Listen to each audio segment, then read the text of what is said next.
চাশল Karamchhara community hall সংসদक Bharatiya Janata party ने 48 करमछड़ा मंडल ने आदंग्रनो लगियो ती बदलनी कक्सा बांधाव थांगमानजाकिखा एमपी राजीव भट्टाचार्य असालर संसदक बदलनी कक्सा बांधाव फाइनि बसकांनि जुदा जुदा सामुं हमंग्रबनो ती कक्सा लाइखा आबाय बाक्सा असालचानि साल करमछड़ा मंडलनि बखागतै भारतीय जनता पार्टी करमछड़ा मंडलनि 14 नং निकताल हाबानक फियोगई रेखा एमपी राजीव भट्टाचार्य बनकारी बतंग 48 करमछड़ा मंडल बीजेपी निकुबनी आदंग्र আজকে মূলত আমাদের করমছড়া মণ্ডলের সাংগঠনিক বৈঠক মণ্ডল কমিটি মণ্ডলের নতুন সভাপতি নিযুক্তির পর উনি একটা পূর্ণাঙ্গ মণ্ডল কমিটির রূপ দেয়।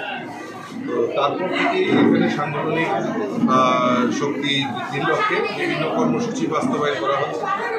তো মণ্ডল সভাপতি এখানে একটা বিশেষ সাংগঠনিক সভা, বুথ সভাপতি, শক্তি কেন্দ্রের ইনচার্জ, দুচার সভাপতি তাদের নিয়ে এখানে সাংগঠনিক বৈঠক এখানে সংগঠিত হয় এবং এই সাংগঠনিক বৈঠকের মূল আলোচনার বিষয়বস্তু হল আগামী দিন আমাদের এই জনজাতি অধ্যুষিত এলাকায় আমরা কীভাবে আমাদের সংগঠনকে শক্তিশালী করতে পারি।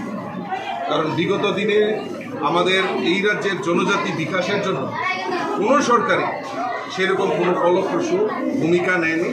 আমাদের কেন্দ্রে নরেন্দ্র মোদীজি সরকার জনজাতি বিকাশের জন্য বিভিন্ন স্কিম আমাদের এই জনজাতি বিকাশের জন্য নিয়েছে এবং আমাদের রাজ্যের সরকারও 2018 বা 2023-এও সরকার আসার পর আমাদের সরকারও বিশ্বাস করে যে জনজাতি বিকাশের মাধ্যমে এই রাজ্যের উন্নয়ন সম্ভব।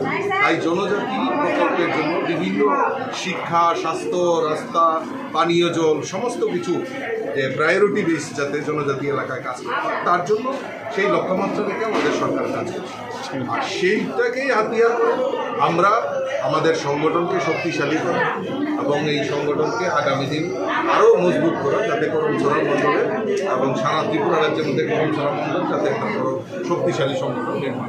স্যার, বিহার রাজ্যে যে এসআইআর নিয়ে ত্রিপুরা রাজ্যে অনেক চর্চা চলছে, এই বিষয় নিয়ে আপনারা কী বলবেন? না দেখুন, এসআইআর নিয়ে তো এসআইআর তো ভারতীয় জনতা পার্টি মানে ভারতীয় জনতা পার্টি না, সেখানে নির্বাচন কমিশন একটা টেরিটোরিয়াল বডি। তো ওনাদের রাইট আছে যে ওনারা কোন জায়গায় কোন প্রদেশে কীভাবে এসআইআর লাগু করবে। বিহারে এক্সাম্পল হিসেবে ওনারা হয়তো চালু করেছে, আর এইটা নিয়ে সাব জুডিশিয়াল সুপ্রিম কোর্টে মামলা রয়েছে। তো এইটা নিয়ে পার্লামেন্টও এই যারা বিরোধী দল রয়েছে তারা হই হাঙ্গামা করছেন, হই হট্টগোল করছেন। কারণ সংসদে তো যারা যেই ম্যাটারটা সাব জুডিশিয়াল রয়েছে, সুপ্রিম কোর্টের মামলা রয়েছে, সেটা সংবিধান পারমিট করবে না যে সেটা পার্লামেন্টে আলোচনা করবে এবং কোন প্রদেশে দেবে কোন প্রদেশে দেবে না যে নির্বাচন কমিশন নিয়েও পার্লামেন্টে মানে আলোচনা করার কোনো বিষয়বস্তু। যে এসআইআর যেখানে হবে, যে নির্বাচন কমিশন যেখানে মনে করবে সেখানেই দেবে।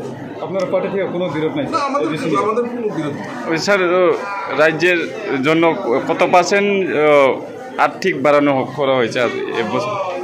আর্থিক তো আপনারা দেখেছেন মার্চ মাসে সেখানে বাজেট পেশ করেছে রাজ্য সরকার। সেখানে তো প্রায় গত বাজেটের তুলনায় প্রায় 25% সেখানে বৃদ্ধি করা হয়েছে। কর্মচারীদের দিয়ে জন্য কি চিন্তা ভাবনা আছে? মুখ্যমন্ত্রী চিন্তা ভাবনা করছেন।